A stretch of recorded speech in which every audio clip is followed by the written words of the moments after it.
ಏನೆಂದರೆ 77ನೇ ಗಣರಾಜ್ಯೋತ್ಸವ ದಿನಾಚರಣೆ ಕವಾಯತಿನಲ್ಲಿ 12 ಜನ ಅಧಿಕಾರಿಗಳು 16 ತುಕಡಿಗಳು ಹಾಜರಿದ್ದು ಕವಾಯತು ಮಾನ್ಯರವರ ಪರಿವೀಕ್ಷಣೆಗೆ ಸಜ್ಜಾಗಿದೆ. ಇದೀಗ ಸನ್ಮಾನ್ಯ ಚುಬತ್ತಿಯ ಬೆಂಗಾವಲಿನೊಂದಿಗೆ ಇಂದಿನ ಸಂಭ್ರಮದ ಆಚರಣೆಯಲ್ಲಿ ಪಾಲ್ಗೊಂಡಿರತಕ್ಕಂತಹ ವಿವಿಧ ಪಡೆಗಳ ಪರಿವೀಕ್ಷಣೆಗೆ ತೆರಳುತ್ತಿದ್ದಾರೆ ಮುಖ್ಯ ಅತಿಥಿಗಳು. ದಿನಾಚರಣೆ 2026 ಭಾರತದ ಪ್ರಜೆಗಳಾದ ನಾವು ಭಾರತವನ್ನ ಸಾರ್ವಭೌಮ, ಸಮಾಜವಾದಿ, ಜಾತ್ಯತೀತದ ಎಲ್ಲ ಪ್ರಜೆಗಳಿಗೆ ಸಾಮಾಜಿಕ ನ್ಯಾಯ, ಸ್ವಾತಂತ್ರ್ಯ ಅತ್ಯಂತ ದೊಡ್ಡದಾದ ಬೃಹತ್ ಸಂವಿಧಾನವಾಗಿದೆ. 2 ತಂಡಗಳ ಗೌರವ ವಂದನೆಯನ್ನ ಸ್ವೀಕರಿಸಿ ಮಾನ್ಯ ಅತಿಥಿಗಳು ಮುಂದೆ ಸಾಗ್ತಾ ಇದ್ದಾರೆ. ತರಬೇತಿ ಶಾಲೆ ಇರುವರ ಗೌರವ ವಂದನೆಯನ್ನ ಸ್ವೀಕರಿಸಿ ಮಾನ್ಯ ಅತಿಥಿಗಳು ಮುಂದೆ ಸಾಗ್ತಾ ಇದ್ದಾರೆ.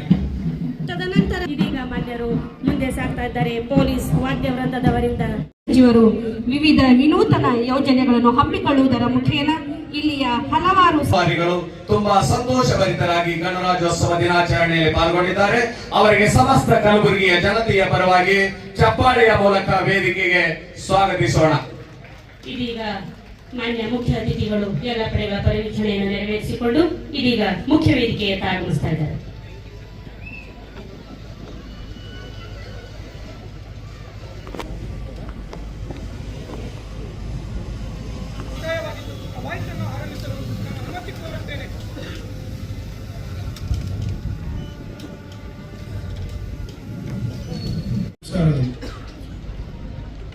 ಕಲಬುರಗಿ ಜಿಲ್ಲೆಯ ಸಮಸ್ತ ನಾಗರಿಕರು, ಸ್ವಾತಂತ್ರ್ಯ ಸೇನಾನಿಗಳು, ಚುನಾಯಿತ ಪ್ರತಿನಿಧಿಗಳು, ಹಿರಿಯರು, ಅಧಿಕಾರಿ ವೃಂದದವರು ಹಾಗೂ ಮಾಧ್ಯಮದ ಮಿತ್ರರಾದ ತಮ್ಮೆಲ್ಲರಿಗೂ 77ನೇ ಗಣರಾಜ್ಯೋತ್ಸವ ದಿನಾಚರಣೆಯ ಹಾರ್ದಿಕ ಶುಭಾಶಯಗಳು.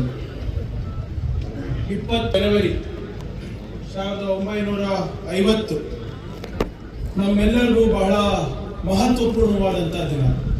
ಇತಿಹಾಸದಲ್ಲಿ ಸುವರ್ಣ ಅಕ್ಷರದಿಂದ ಬರಿಬೇಕಾಗಿರುವಂತಹ ದಿನ. 26 ಜನವರಿ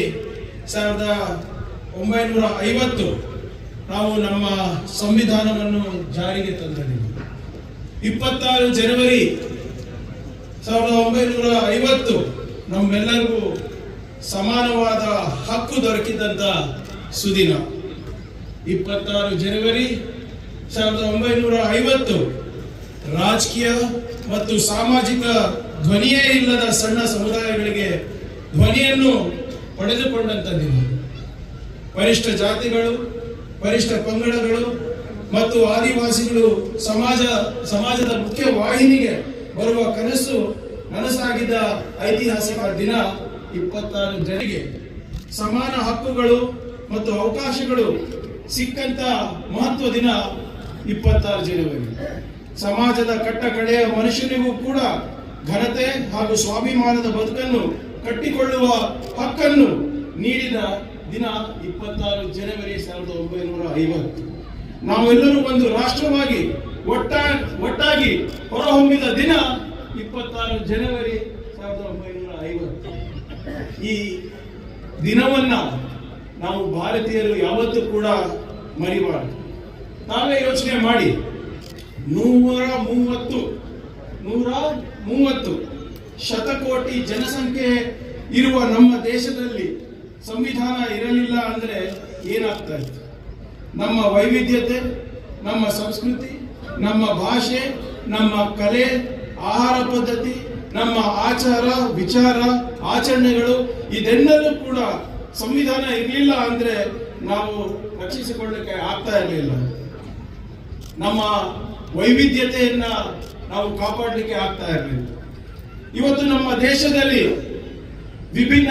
ವಿವಿಧತೆಯಲ್ಲಿ ಏಕತೆ ಇದೆ ಅಂದ್ರೆ ಅದಕ್ಕೆ ಮೂಲ ಕಾರಣ ಡಾಕ್ಟರ್ ಬಾಬಾ ಸಾಹೇಬ್ ಅಂಬೇಡ್ಕರ್ ಅವರು ನೀಡಿದಂತಹ ಸಂವಿಧಾನ.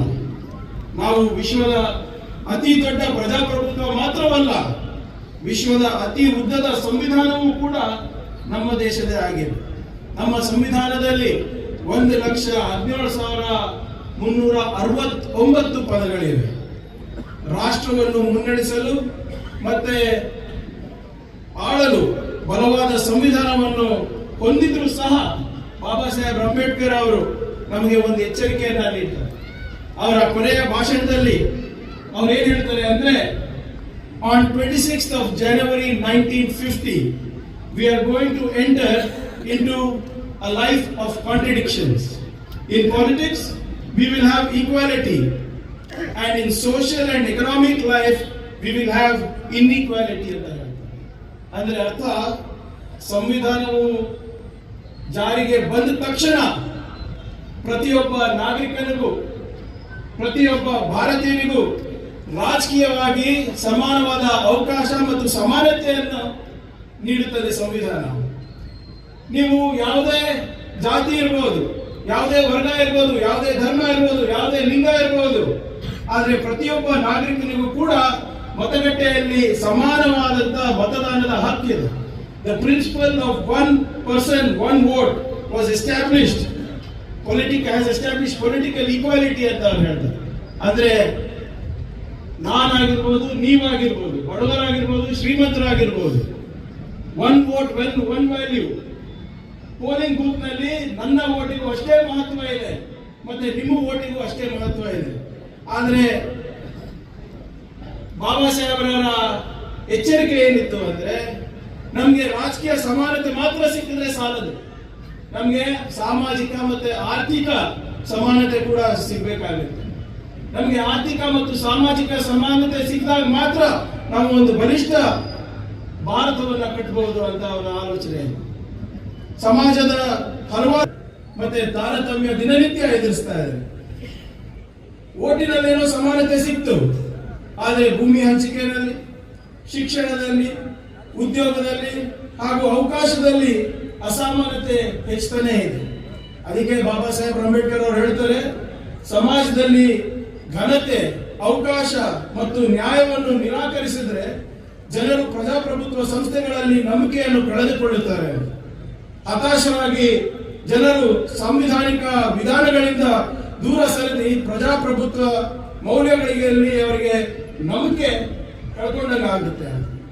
ಈ ರೀತಿಯ ಹತಾಶೆಯ ಮನೋಭಾವನೆಯು ಸಮಾಜದಲ್ಲಿ ಅವ್ಯವಸ್ಥೆಗೆ ಕಾರಣವಾಗಿ ನಮ್ಮ ರಾಷ್ಟ್ರದ ಆರ್ಥಿಕ ಹಾಗೂ ಸಾಮಾಜಿಕ ಪ್ರಗತಿಯನ್ನು ತಡೆಯುತ್ತದೆ ಅಂತ ಅವರು ಭಾವಿಸ್ತಾರೆ. ನಾವು ಒಂದು ಸಮೃದ್ಧ ಭಾರತವನ್ನ, ಪ್ರಬುದ್ಧ ಭಾರತವನ್ನ ನಿರ್ಮಾಣ ಮಾಡಬೇಕಾದ್ರೆ ಈ ಆರ್ಥಿಕ ಮತ್ತು ಸಾಮಾಜಿಕ ತಾರತಮ್ಯವನ್ನು ನಾವು ಸರಿಪಡಿಸಿ ನಮ್ಮ ಸಮಾಜದಲ್ಲಿ ಒಂದು ಸ್ವಾಭಿಮಾನದ ಬದುಕನ್ನು ಕಟ್ಕೊಡುವ ಅವಕಾಶಗಳು ಸರ್ಕಾರ ಮಾಡಿಕೊಡ್ಬೇಕು ಅಂತ ಅವರ ಆಶಯ ಆಗಿತ್ತು. ಅದಕ್ಕೆ ಸರ್ಕಾರ ಯಾವುದೇ ಇದ್ರೂ ಕೂಡ ಆ ಸರ್ಕಾರದ ಜವಾಬ್ದಾರಿ ಸಮಾನವಾದಂತ ಅವಕಾಶಗಳನ್ನ ನಾವು ಕೊಡಬೇಕಾಗ್ತದೆ. ಒಂದು ಸ್ವಾಭಿಮಾನದ ಬದುಕನ್ನ ಕಟ್ಕೊಳ್ಳಿಕ್ಕೆ ಸಮಾನವಾದಂತ ಅವಕಾಶಗಳನ್ನ ಕೊಡಬೇಕಾಗ್ತದೆ. ತಾವು ಯೋಚನೆ ಮಾಡಬೇಕಾಗ್ತದೆ. ಹಿಂದೆ ನಮಗೆ ಅಧಿಕಾರ ನೀಡಿದಾಗೆಲ್ಲ ನಾವು ಸಾಮಾಜಿಕ ಆರ್ಥಿಕ ಭದ್ರತೆ ಹಾಗೂ ಸಮಾನತೆ ನೀಡುವ ಯೋಜನೆಗಳು ಹಾಗೂ ನೀತಿಗಳನ್ನು ನಾವು ಜಾರಿಗೆ ತಂದಿದ್ದೇವೆ. ಸಮಾಜದ ಎಲ್ಲ ವರ್ಗದ ಜನರಿಗೂ ಸಮಾಜದ ಮುಖ್ಯ ವಾಹಿನಿಗೆ ತಂದು ಒಂದು ಸ್ವಾಭಿಮಾನದ ಬದುಕು ಕೊಡುವ ಪ್ರಾಮಾಣಿಕ ಪ್ರಯತ್ನ ನಮ್ಮ ಸರ್ಕಾರಗಳದಾಗಿದೆ. ಶ್ರಮಿಕರಿಗೆ, ಕಾರ್ಮಿಕರಿಗೆ, ಯುವಕರಿಗೆ, ವಿದ್ಯಾರ್ಥಿಗಳಿಗೆ, ಮಹಿಳೆಯರಿಗೆ, ರೈತರಿಗೆ ಆರ್ಥಿಕ ಸ್ಥಿರತೆ ನೀಡುವ ಮುಖಾಂತರ ಒಂದು ನವ